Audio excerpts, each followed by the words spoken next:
E hoje nós vamos falar de como vender a tal da caneta, daquele filme, O Lobo de Wall Street. É uma cena que ficou famosa no mundo inteiro. Já fiz alguns treinamentos onde tinham exercícios parecidos, que a gente tinha que vender algum objeto, um livro, uma caneta e algum outro objeto.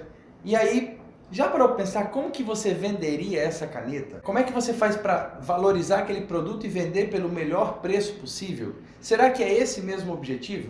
Como que você faria? Naquele filme, o Leonardo DiCaprio, dentro de um treinamento, ele fala para um dos seus alunos: me venda essa caneta. E é uma caneta bonita. E os alunos pegam aquela caneta e a tendência é, olha, você vai assinar o seu cheque de 25 milhões, essa caneta é muito importante na sua vida, né? E cada aluno cria o seu argumento. E aí ele não gosta de nenhum dos argumentos. E a ideia agora, como que você vai enxergar? Como é que você enxerga a estrutura macro para convencer alguém a comprar aquela caneta? Às vezes você está olhando muito para a caneta e está esquecendo do que realmente importa. E aí é o grande segredo. O que realmente importa para o seu cliente? É a caneta? Será que é? A gente vai discutir isso. Tira então o olho fixo e vamos parar para pensar um pouco mais nas necessidades dos clientes. E aí nessa linha de pensamento a gente vai vender essa caneta. Vocês vão ver como é que vende essa caneta. Lembrando que a ideia é como que eu faço para gerar benefício para o meu cliente, tá? Esse tipo de exercício, esse tipo de venda onde você precisa supervalorizar o seu produto, maximizar as qualidades do seu produto, minimizar os defeitos do seu produto e normalmente ainda criticar os concorrentes para vender. Esse é um movimento que já não funciona mais no mundo de hoje. Nesse mundo globalizado, onde as pessoas têm acesso à informação o tempo inteiro, não dá mais para fazer assim. A ideia agora é como que eu crio relacionamentos de longo prazo, como que eu crio parcerias duradouras, como que eu vendo hoje e vendo para sempre. E é por isso que tirar o olho da caneta e pensar um pouco mais no seu cliente, nas necessidades do seu cliente, vai ser muito mais importante para vender essa caneta, inclusive. E não para vender apenas uma, mas para vender várias canetas. O modo como eu vou explicar aqui agora é aquela ideia: você não pode o quê? Inventar mentira sobre o seu produto, querer ludibriar o seu cliente, querer enganar o seu cliente, querer enganar as pessoas, né? Também não é interessante você superdimensionar as qualidades. Por que você superdimensionar as qualidades não é interessante? Quando você superdimensiona as qualidades, você supervaloriza a qualidade do seu produto, você cria aquela atmosfera na negociação onde você quer convencer o seu cliente quase que a qualquer custo. E ele percebe isso. E ele não compra de você nenhuma vez, quanto mais fazer uma parceria de longo prazo. Tem gente que superdimensiona as possibilidades. Com essa caneta você pode assinar aquele cheque de 25 milhões de dólares pela sua palestra que você vai oferecer. Existe uma diferença entre incentivar o outro, colocar o outro para cima e superdimensionar um produto seu, associando aquilo ao sucesso daquele cliente. Ele percebe, tá? Você não precisa discutir comigo isso. O seu cliente percebe que você quer vender para ele a todo custo. E o grande detalhe é fugir dessa ideia e vamos vender essa caneta de uma maneira íntegra agora, de uma maneira sustentável. Vamos vender essa caneta do modo como o cliente vai comprar agora e vai comprar para sempre. Não só uma, mas duas, mais 3 canetas. Para que ele indique outras pessoas para comprar essas canetas com você. Como que a gente faz isso? Como é que a gente cria esse tipo de parceria? É importante não cair nesses gatilhos. Na internet tem bastante coisa, alguns filmes também. Entende que a vida real é um pouquinho diferente, tá? A história do Lobo de Wall Street não se aplica a qualquer coisa, a qualquer momento. Foi a história que ele viveu naquele momento. O mercado que ele viveu já é diferente, já não é o mesmo. As pessoas aprenderam. E o que ele viveu já fazem mais de 12 anos, né? Foi na época da bolha imobiliária. Então, assim, vamos evoluir nesse ponto e vamos aprender a vender aquela caneta de maneira sustentável, de modo que você venda sempre, venda por muito tempo e fidelize os clientes que comprem a caneta de você. Natan, tudo bem, você está falando para mim da caneta, e aí? Como que eu faço então para vender essa tal dessa caneta? Que eu não sei como que eu vendo então essa tal dessa caneta. Porque para mim, o vendedor é aquele que conseguia vender qualquer coisa para qualquer pessoa, quase que por qualquer preço. E não é essa pessoa, tá? Esse cara é um estelionatário, é um ladrão, ele é um, sei lá, ele é um criminoso. Quem vende qualquer coisa para qualquer pessoa por qualquer preço, no mínimo, você hipnotizou aquela pessoa não estava em sã consciência quando comprou de você, no mínimo. Então, vendedor bom não é essa pessoa, porque ele só vende uma única vez, ele não consegue vender duas, ele não consegue fidelizar clientes, ele não consegue, não é possível fazer isso. Então, vendedor bom é aquele que cria relacionamento duradouro, que faz venda sustentável, que tem do seu cliente a parceria, a admiração, a segurança de se manter no mercado porque o seu cliente quer que ele cresça. Esse é o tipo de vendedor. E aí, então, como que a gente faz para vender a tal da caneta que o Leonardo DiCaprio encena naquele filme? Como que a gente faz para vender essa caneta? Vamos lá. A grande questão é o seguinte. Imagine que você, por exemplo, vai fazer uma prova de concurso público. E hoje é o concurso da sua vida. Aquele concurso para o qual você estudou durante 3 ou 4 anos, assiduidamente, e agora chegou a hora, o grande dia. E em meio ao desespero para chegar na prova e tal, você acabou chegando quase atrasado e não havia levado as suas canetas de casa. E você chegou agora no portão da prova e você está sem canetas. Você olha para o lado e eu vou te passar agora aqui 3 situações, tá? Você vê 10 pessoas vendendo canetas. Quanto que vale uma caneta como essa?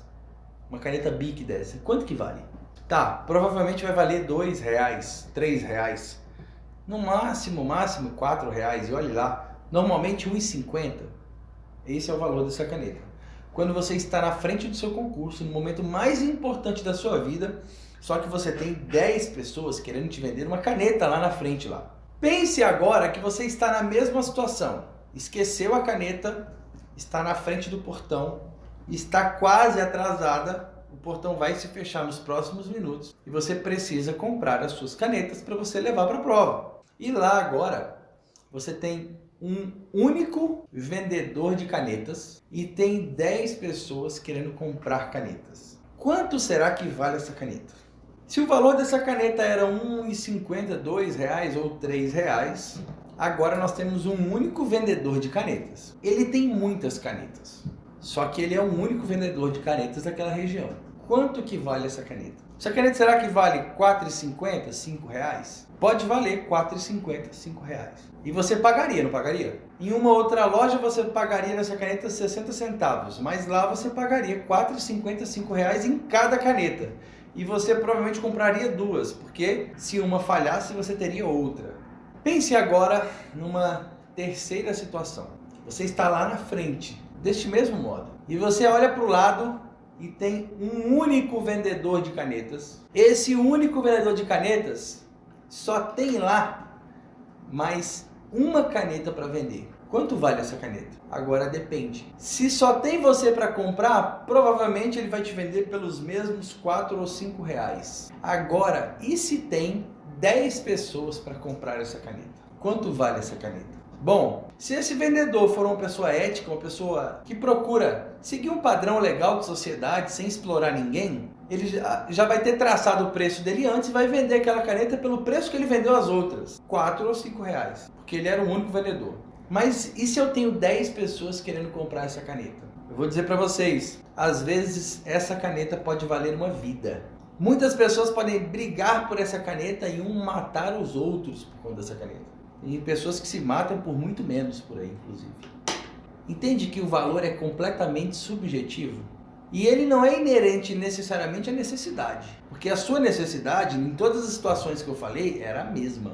O valor de um produto ele é inerente ao contexto, que tem a ver tanto com a necessidade quanto com a oferta desse produto. Se o produto tem uma grande oferta e a necessidade é muito grande, não necessariamente o produto vai ser caro ou barato. Mas se existe uma necessidade e existe uma urgência nisso, isso pode valer uma vida. O que eu estou querendo dizer para vocês? O valor daquela caneta tem a ver com a necessidade. Também tem a ver com a oferta. Também tem a ver com a urgência. Também tem a ver com a urgência. E aí, Pensando nesses 3 pilares agora, a gente vai conversar daqui para frente. Como que você faz para vender uma caneta? A gente tem, por exemplo, não sei se vocês já viram, caneta da marca Posher. Existem canetas da marca Posher que custam aproximadamente 100 mil reais. Por que alguém compra uma caneta da marca Posher por 50, vamos colocar 50 mil reais? Tem gente que vai falar assim, Nathan, é ostentação. Tá. A ostentação, ela tem um princípio interno, que talvez seja afirmação pessoal, talvez seja reconhecimento. Tem uma coisa interna, tá? A ostentação é apenas, vamos dizer assim, o sintoma do problema. É aquilo que você está enxergando, mas tem um problema interno. Para que alguém vai ostentar? Para conseguir talvez o reconhecimento dos outros, a atenção dos outros. Então isso é outro problema, tá? Então, mas alguém compra, por exemplo, uma caneta Posher porque gosta de exclusividade. A pessoa gosta de ter produtos que só ela tem. Se a necessidade dela é reconhecimento ou não, aí é outro ponto. Só que ela gosta de comprar por exclusividade. Então, se você tem um produto exclusivo, provavelmente esse produto pode ter um valor agregado maior. Você também pode comprar uma caneta de 50 mil reais por hobby. Coleciona as canetas mais caras do mundo. Não sei. Pode ser um hobby seu. O que você vai fazer com essa caneta? Se você gosta de estudar a história da caneta, como que a caneta surgiu, os grandes momentos do mundo onde as pessoas usaram canetas para assinar, grandes tratados, as constituições dos países, sabe? Se você é uma pessoa que gosta de história e gosta de ter as canetas para simbolizar esse momento na sua casa, por exemplo, isso é uma forma, tá? Você pode também, inclusive, comprar uma caneta para presente. E aí você, cara, eu vou comprar uma caneta de 50 mil reais porque eu quero dar de presente para alguém. Também sempre tem alguma coisa interna, né? Se você quer que o outro reconheça aquela caneta, ou se você sabe que o outro gosta e por isso você deu para ele, não se sabe.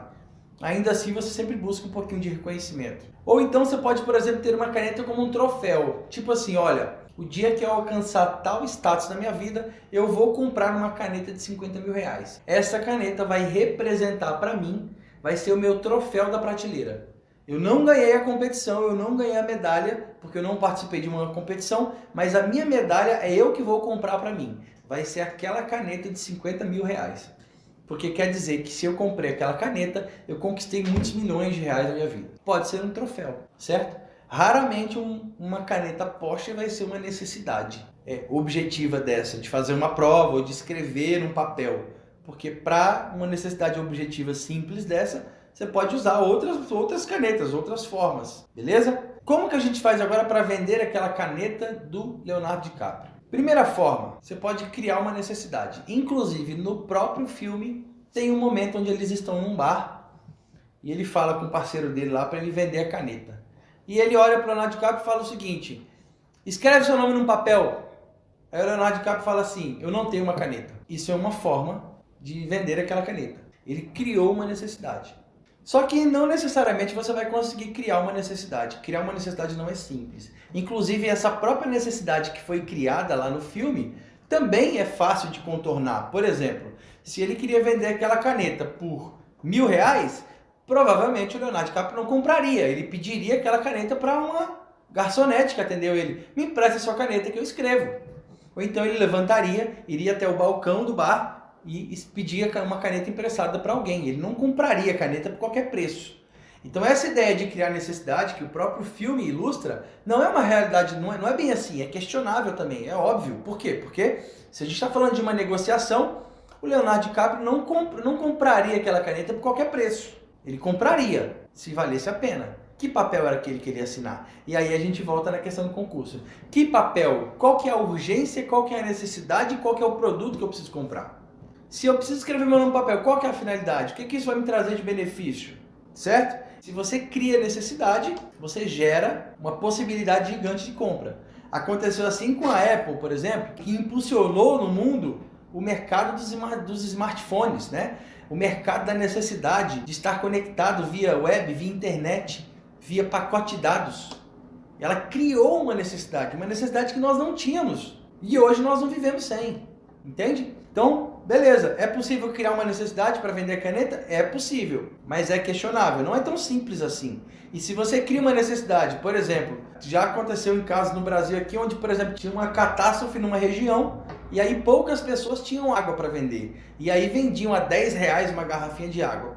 Tá, você vai vender aquela água pelo valor que você quiser. Você pode supervalorizar aquela água, mas isso não vai te gerar bons frutos no longo prazo. Não vai te gerar parcerias duradouras. As pessoas não vão confiar em você. Vão ver você como o quê? Como um aproveitador. E é óbvio, você é mesmo. Você está aproveitando de uma necessidade para vender pelo preço que você quer. Não apenas para montar a lucratividade da sua empresa e conquistar clientes de longo prazo, fazer parcerias e ter clientes fiéis. Segunda forma de vender a caneta. E essa é a forma que eu mais gosto. Não venda a caneta. Crie relacionamento. Olha só. Pô, Nathan, você tá falando que é a forma de vender a caneta, falando para eu não vender a caneta? É assim, é. Algumas vezes, quando você abre mão de fechar um negócio em prol de construir um relacionamento de confiança, você vende muito mais no longo prazo. Então presta atenção uma coisa. Eu identifico aquele cliente ali e aquele cliente não está precisando de uma caneta. Às vezes é um empresário e eu posso vender para ele outras canetas de outras maneiras. Eu posso vender milhões de reais, milhares de reais em canetas no longo prazo. Isto se eu não quiser enganá-lo. Isto se eu não ficar supervalorizando a caneta, sendo um malandro. Eu não preciso nem ter uma empresa. Eu posso conversar com um empresário aqui e quem sabe falar, cara, e aí? Você gostaria de ter um brinde de uma caneta especial para entregar para os seus clientes? E ele, me manda a caneta lá, pode ser que eu goste ou pode ser que eu compre. E você vai e cria o produto para o cara. Você começa uma empresa assim muitas vezes. Isso inclusive é uma forma de você utilizar o tal aquela palavra popular que as pessoas falam hoje, que é o network, né? Que é a rede de relacionamentos, que é a rede de contatos. Como que você cria um negócio? Cara, vamos conversar com as pessoas, vamos conversar com os empresários, entre em treinamentos, mas nunca faça isso. Não procure vender para essa pessoa algo que ela não precisa, porque ela não vai confiar em você. E aí você pode até vender naquele momento e nunca mais vende. Entende que interessante? Então assim, melhor maneira de vender aquela caneta do Leonardo DiCaprio, não venda a caneta, não venda a caneta. Crie relacionamento, crie relacionamento. Por exemplo, eu até escrevi aqui, Nathan, como que você venderia a caneta? Como que você faria de verdade? Eu falaria assim, senhor Lobo de Wall Street, meu nome é Nathan. Eu escrevi aqui, tá, para ler para vocês aqui. Eu trabalho com canetas, eu amo canetas. Com elas, eu assinei os melhores momentos da minha vida. Grandes decisões. Você usa canetas? E aí, consequentemente, ele me responderia, uso. Óbvio que ele usa. Óbvio. Quem não usa caneta? Aí eu pergunto para ele agora, qual foi o momento mais importante da sua vida que você usou uma caneta? Olha que legal. Agora eu estou gerando assunto, estou gerando uma conversa agradável, eu estou remetendo a mente dele a momentos bons. Então, primeira coisa, na hora de vender aquela caneta, o que eu fiz? Obtive um sim dessa pessoa. Eu comecei a conversa com um sim. Qual foi a pergunta? Você usa canetas? Tá? Antes disso, eu remeti canetas a um sentimento positivo, que é verdade, e é verdade mesmo. E agora eu pergunto para ele, qual foi o momento mais importante da sua vida que você usou uma caneta? Às vezes ele vai falar assim, cara, o momento mais importante foi quando eu assinei a certidão de nascimento do meu filho. Olha que fantástico. E você pergunta para essa pessoa, sério? E por que foi o momento mais importante? Que fantástico. Quando seu filho nasceu, você abre uma discussão, você abre uma possibilidade de conversar horas com aquele cliente e criar um relacionamento com ele que ninguém vai ter naquele ambiente. Porque você remeteu aquele cara para um sentimento positivo, para um dos melhores sentimentos da vida dessa pessoa. Cara, o momento mais importante que eu usei uma caneta foi quando eu assinei a escritura da minha casa própria. Olha só, fantástico. O que vale mais? Vender aquela caneta ou criar esse relacionamento? Na sua opinião, o que vale mais? Vender essa caneta ou criar esse relacionamento fantástico? Para vender infinitas canetas depois para ele, para os amigos dele, para quem ele vai indicar, para infinitas pessoas. Ter alguém com quem você pode contar. Você liga para esse cara e fala, meu irmão, eu estou passando uma dificuldade aqui e eu trabalho com canetas. Será que o senhor não tem uma oportunidade dentro do seu negócio ou com os seus amigos para que eu venda minhas canetas? Olha que fantástico! Sabe, você abre um mundo de possibilidades quando você não quer enganar o outro, quando você não quer inventar história, quando você não quer ficar contando historinha para boi dormir. Aquilo ali que o cara falou, me venda essa caneta, é uma caneta. Não há o que você ficar supervalorizando, inventando. Essa caneta você vai assinar a sua compra da Ferrari. Não, cara, não é assim, não é assim. Quem tá te vendo percebe a sua intenção de supervalorizar seu produto para vender. Você compra de quem faz isso? Você que tá me vendo aí, compra de quem faz isso? Eu não compro. Óbvio que não. Óbvio. Eu não posso confiar nessa pessoa. Eu não posso confiar que essa pessoa vai me entregar um conhecimento valioso. Não, porque o que ela tá falando é só para me vender aquela caneta. Então é isso que eu falo, por exemplo, eu obtive primeiro nessa conversa, como que eu faria? Cara, eu trago um sentimento bom, depois eu pego um sim dessa pessoa e agora eu pergunto sobre a vida dessa pessoa. Deixa eu identificar as necessidades, um pouco sobre a vida dela. Segunda forma que você pode usar para vender a caneta, qual é? É você utilizar os gatilhos mentais básicos, que a gente também usa o tempo inteiro, tá? Mas é porque agora eu separei eles aqui para você identificar melhor. Quando eu paro para avaliar tudo que eu falei aqui, eu vejo onde que eu usei e onde que eu não usei. Muita coisa eu faço automático, outras eu nem percebo e outras eu nem faço. E por exemplo, eu vendo canetas, valor R$2. E aí, como que eu posso temperar isso com gatilhos mentais? Eu posso falar para alguém assim, Leonardo, eu vendo canetas, o valor dessa caneta é R$2. Essa é a última que eu tenho. Você tem interesse? Quando eu falo essa é a última, ele vai ver se é verdade que é a última e eu ativo o gatilho da escassez. Consequentemente, ele vai pensar, cara, ou eu compro ou eu fico sem. Se para ele for importante a caneta, ele vai comprar. Se não for, ele não vai comprar. Mas você usou o gatilho e ele tomou a decisão de maneira rápida. O que você pode fazer também? Ô, Leonardo DiCaprio, eu vou ficar aqui só mais 2 minutos, porque eu vou para casa. E eu vendo canetas. Se você quiser comprar canetas, é agora. Senão, eu vou embora. E aí você ativa o gatilho da urgência. Ou ele compra agora, ou ele não vai ter como comprar depois. Ou vai passar o tempo de comprar, não vai ter como ele comprar depois a caneta. Se ele precisar da caneta, ele já era, não tem como comprar mais. Isso é uma maneira. Se isso for verdade, se isso for genuíno, vai funcionar. Tá? Desde que ele precise da caneta. Tem, por exemplo, o gatilho da autoridade. Olha, Leonardo DiCaprio, eu vendo canetas há 20 anos. Eu entendo tudo de canetas. Conheço todos os tipos de caneta. E essa é uma excelente caneta. Valor R$2. O senhor gostaria de comprar? Você pode, por exemplo, usar as estratégias de decidir pelo seu cliente. Então dá para temperar isso, por exemplo. Seu Leonardo DiCaprio, eu vendo caneta há 20 anos. Entendo tudo de caneta. Hoje vendi caneta para todo mundo que está aqui. Me restou apenas essa. Vou separar ela para o senhor. O valor é R$2. Como o senhor prefere pagar? Em dinheiro ou em cartão? Entende? Aqui eu temperei vários gatilhos mentais. E ao final decidi pelo meu cliente. O que é decidir? Quando eu falei para ele assim, ó, eu vou separar ela para o senhor e perguntei para ele qual maneira o senhor prefere pagar, dinheiro ou cartão? Onde, para que ele decida sobre a caneta, ele só precisa me responder uma única pergunta. Qual é? Dinheiro ou cartão? Para ele não comprar essa caneta, ele precisa fazer um esforço maior. Qual que é o esforço maior?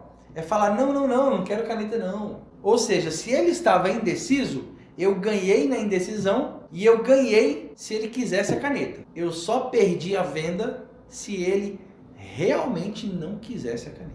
Então dá para você temperar, por exemplo, aqui também nessa última forma que eu falei, eu temperei com o gatilho da prova social. Olha, eu já vendi caneta para todo mundo comprou caneta de mim. Então a pessoa fala, cara, todo mundo comprou dele. Existem muito mais gatilhos mentais para falar sobre isso, muito mais gatilhos mentais. E eu estou só dando alguns exemplos aqui. Fato é que para vender aquela caneta, essa é a melhor forma. Se você estiver focado para a necessidade do seu cliente, isso vai dar certo. Resolva as dores desse cliente. Então é aquela situação, quando eu perguntei sobre os momentos importantes, ele vai me contar sobre a vida dele. Depois eu vou explorando as necessidades. Leonardo DiCaprio, e você usa caneta? Você trabalha com o quê? Você compra canetas de onde? Como que eu posso te atender? O que você gostaria que sua caneta fizesse? Entende que legal? Você começa a investigar. Isso é porque eu não trabalho com canetas. Eu, Natan, para dela, não trabalho com canetas. Se eu trabalhasse com canetas, certamente eu saberia um monte de necessidades subjetivas que os clientes têm e que um monte de gente não atende. E aí agora eu deixo uma tarefinha para vocês. Qual que é a tarefinha? Cara, e aí, como que você faria para vender essa caneta? Pensa num jeito novo ou escreve o jeito que eu falei. Só para que você internalize isso na sua mente. Eu aprendi com o Felipe Borba um conceito muito legal, que ele fala o seguinte: existe diferença entre conhecimento e aprendizado. Conhecimento é quando você sabe que existe algum tema. Você lê um livro, você assistiu um filme, você fez um curso. Aprendizado é quando você transforma aquele conhecimento em ações. Por que isso? Se eu te desse, por exemplo, aqui uma aula de como jogar um videogame, por exemplo, e falasse para você, assiste o vídeo 100 vezes. Provavelmente após assistir o vídeo, você saberia explicar para qualquer pessoa do mundo como que se joga videogame. E aí agora eu falo assim, agora vamos praticar? Toma o controle e joga. Provavelmente você demoraria algum tempo para aprender a jogar. Olha que legal. Porque quando você pega o controle para jogar, para praticar aquele conhecimento, você precisa criar as ligações do seu cérebro no seu corpo. Você precisa treinar os seus músculos para fazer aquilo que você conheceu. E, consequentemente, aquilo vai se transformar em aprendizado. Então, por isso que eu falo, pega uma caneta e um papel agora e escreve você. O que você faria? Depois de escrever o que você faria, como que você venderia a caneta, o que você pode fazer? Comentar aqui embaixo para ajudar outras pessoas. Ou quem sabe postar uma foto da sua escrita e me marcar lá, para a gente ajudar outras pessoas. E após fazer isso, pratica. Pratica isso. Beleza? Muito obrigado pela atenção. Até o próximo ensinamento, até a próxima aula. Um abraço.